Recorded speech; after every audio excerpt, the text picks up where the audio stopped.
In this video I'm going to demonstrate how to adjust the primary chain on an Evolution Harley Davidson Sportster engine. Now, the Evolution engine was built from 1986 to 2003, so if your bike falls in that time range, this will work. Now, this applies to the Harley Davidson Sportster as well as the Buell bikes, which you see here. I've owned both and it's the same engine, same process, just different motorcycle surrounding it.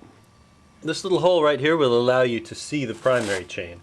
Now the primary chain runs from the end of the crankshaft, where there's a big gear over here to where the clutch is. The chain goes around and around and around.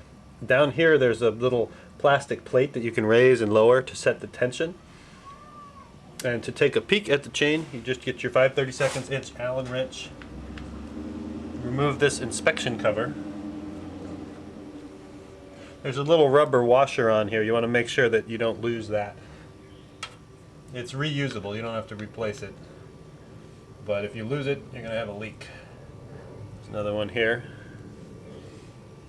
And then this thing will just pop out. This also has a rubber washer around it that you want to just clean up before you put back on the bike. And then inside of this hole, let's see if I can get a little zoom here. There we go. Inside of this hole, you can see that there's a chain. And you can see that the chain will move up and down when I push on it with a wrench.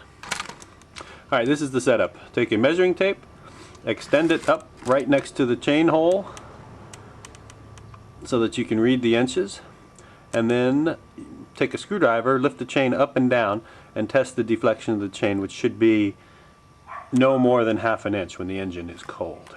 Actually, the official manual says 0.375 to ½ an inch. If you're a metric guy, then it's 9.5 millimeters to 12.7 millimeters, and that is with the engine cold. This is what it looks like. You want to have something straight and rigid in there. Put it in the hole and then just lift up on the chain with it.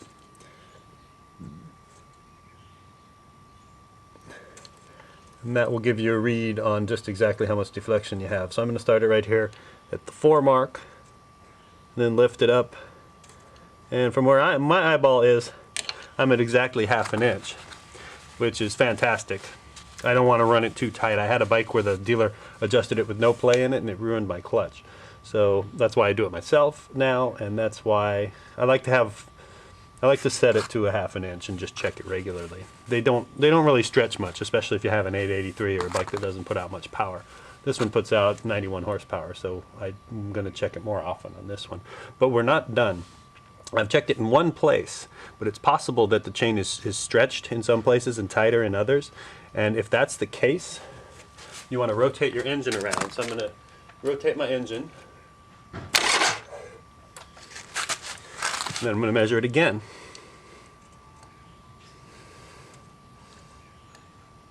That's pretty close to the same. And I'll do this,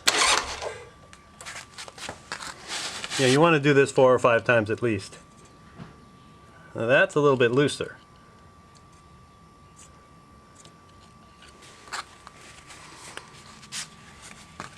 And then hit it again.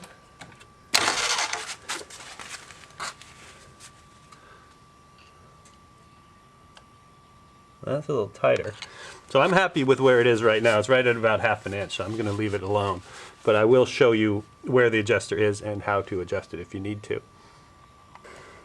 Alright, if we go down the engine to here, underneath the engine, you can see there's a bolt with an Allen head hole in it, and then there's a lock nut on it. So you loosen up the lock nut and you turn this clockwise to create more tension on the chain. And then once you've got it where you want it, you'll turn the lock nut down. You want to take measurements the whole time, because when you turn the lock nut down, it'll get a little bit looser. So you just play with that adjuster. It's really simple to operate.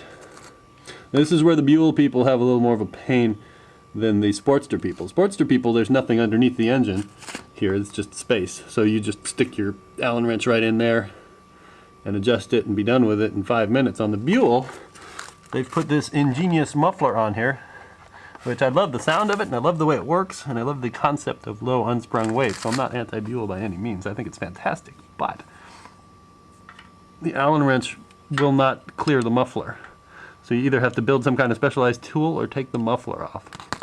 check the fluid level as well, or even change the fluid, which we can do by removing this cover. It is secured, it's called the derby cover. It's just secured by 4 bolts. Each one has a washer on it. So I'm going to take these 4 bolts off, and then we'll take a peek and see what's in there. So this derby cover, you can feel spring tension on it pushing towards you once you remove all the bolts. It will come off. You can see there's a little spring in there which you want to leave where it is. That's part of the clutch mechanism. And then to check the fluid level, you can see the clutch through this hole. It's a sort of a big disc, and you can see gear teeth on the end of it. I'm going to try to get the camera in there with a light so you can see what I'm talking about. And you want the fluid level to be just up to the bottom of the clutch. I'm going to show you a picture. Here's a simple illustration of what the oil level should look like. With your bike standing straight up, you want the oil level just to cover the bottom teeth that you can see through the inspection hole. And if it's doing that, then it's fine. I've found that when you just take a quart out and then dump another quart in, it is perfectly at this level. Now that is with the bike level, or as level as you can possibly get it. And I can't put this one up on a lift because of the big muffler. And Harley doesn't build a bike with a center stand, I don't think. So that leaves us with trying to sort of have somebody balance it for you while you look in there, or balance it yourself and try not to drop it. So if I look in here, this one is perfect. Now I should note that when I changed the fluid, I did not check it on this bike. I usually just dump a quart out and dump a quart back in, and it's designed so that that sets it up perfectly. If you're doing a fluid level inspection, then of course, and if you have a leak, then it's going to be different. But when you're changing it, I just dump a quart in, take a quart out, dump a quart in, and it works fine for me. So I don't even bother taking this cover off. Let's see what we can see in there. You see the fluid? Can't see much, unfortunately. I need one of those colonoscopy cameras to do this right, so we'll just stick with the picture that I showed you. When you're using your actual eyeballs on a real motorcycle, you'll see what I mean. And then if you were to want to change your fluid, again, this is where the Sportster people have an advantage over the Buell people. Oh, come on, focus. So directly under the derby cover, there's a bolt down here. You just take that off, drain all the fluid out, and then dump another quart in here, and you're done. Now on the Buell, you can see the muffler has a hollowed out section for clearance, and I have changed the oil without taking the muffler off. They recommend that you take the muffler off, and it certainly is a whole lot easier if you do it, but you can do it without. It's just a huge pain unless you have little teeny tiny hands and a lot of patience to get this bolt back in, but it is possible. And when I do that, I cover the do it with the engine fairly cold and cover the muffler with either plastic wrap or foil, aluminum foil, to keep it from getting all oily. And that's really it. You just put everything back together and you're ready to ride. The only caution is the type of oil you want to use. You want to make sure you get gear and chain case oil, especially designed for Sportsters. Now I don't really have a particular favorite brand. This is just what they had at my local Harley shop. I've used the Harley stuff. I even, on my old Sportster, I ran 90 weight gear oil for 43,000 miles and it worked fine too.